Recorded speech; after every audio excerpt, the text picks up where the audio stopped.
Сәлем баршаңызға. Бүгін үй жағдайында сыр жасайтын боламыз. Құрама экранда көрсетілген 2 литр үй жағдайындағы сүт, одан кейін 3 жұмыртқа және 200 грамм қаймақ, яғни сметана. Және 1 ас қасық тұз керек. Алдымен қазанымызды жақсылап қыздырып, 2 литр сүтімізді құямыз. 1 қайнағаннан кейін газдың астын басып қойып, өзіміздің жаңағы сұйықтығымызды дайындаймыз. Жұмыртқадан және сметанадан араластырып сұйықтық дайындаймыз. Бұл біздің сүтіміз 10-15 минутта қайнайды. Қайнап жатқан кезде 1 ас қасық тұз салуды ұмытпаймыз. Тұзды салып, жақсылап араластырып қайнатамыз. Бұл рецептен сырымыз, ірімшігіміз, яғни өте нәзік болып шығады және сондай өте свежий, өте нәзік, жегенде прямо жаңағы тіліңіз үйреді, яғни аузыңызда еритін сыр десек те болады. Сондай балғын, сондай нәзік болып шығады. Енді сұйықтығымызды осылай дайындап аламыз. 200 грамм сметанаға, қаймаққа 3 жұмыртқамызды қосып, венчикпен жақсылап араластырып шығамыз. Сұйықтығымыз 1 келкі болу керек, сондықтан қаттырақ араластырып, қаттырақ 1 келкі етеміз.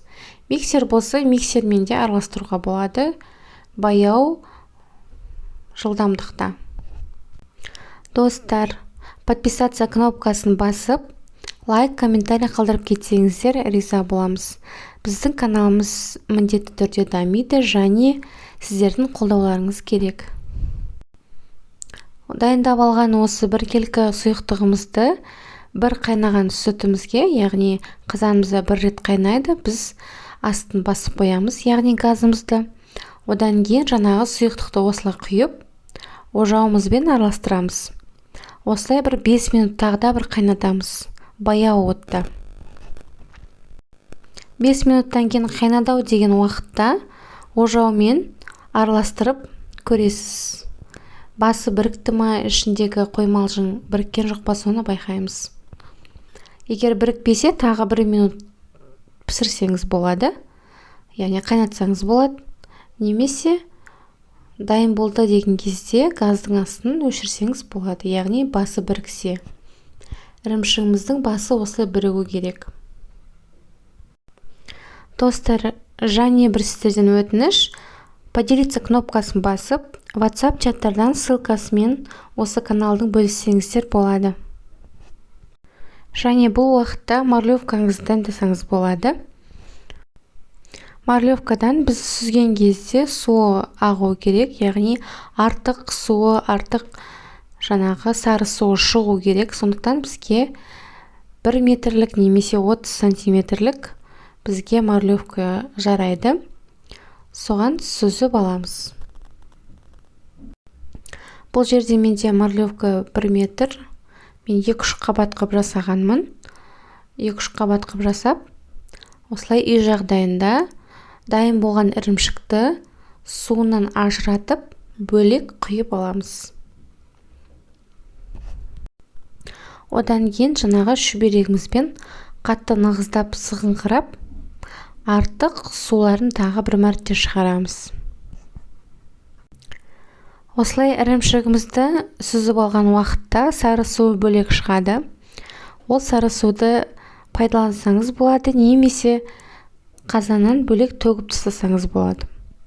Егер пайдалансаңыз, бұл суға шашты жууға болады, және бет, қол жақсылап жуып сіңдірсеңіз болады, как сыворотка ретінде пайдалануға болады.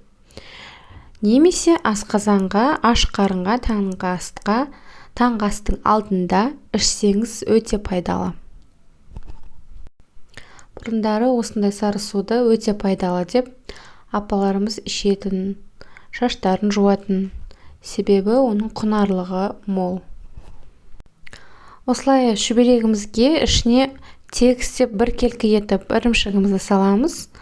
Максимально бір формаға келетіндей етіп, любой бір ыдысыңыз болса, үйде кішкене глубокий. Осылай салып, орап, тоңазытқышқа қоясыз. Күндіз жасап, түнде қойып қойсаңыз, таңертең обедке уже дайын болады. Менде осылай шықты. Ыдысымның формасы кішкене жалпақтау, сондықтан кішкене жалпақша болып шықты десем болады. Бірақ өте дәмді болып шықты. Ірімшігімізді қонаққа келгенде қойсақ болады. Таңғы асқа, обедке немесе және салаттарға керемет тамақ. Өте пайдалы. Сіздермен болған Смағұлова еңлік. Астарыңыз дәмді болсын.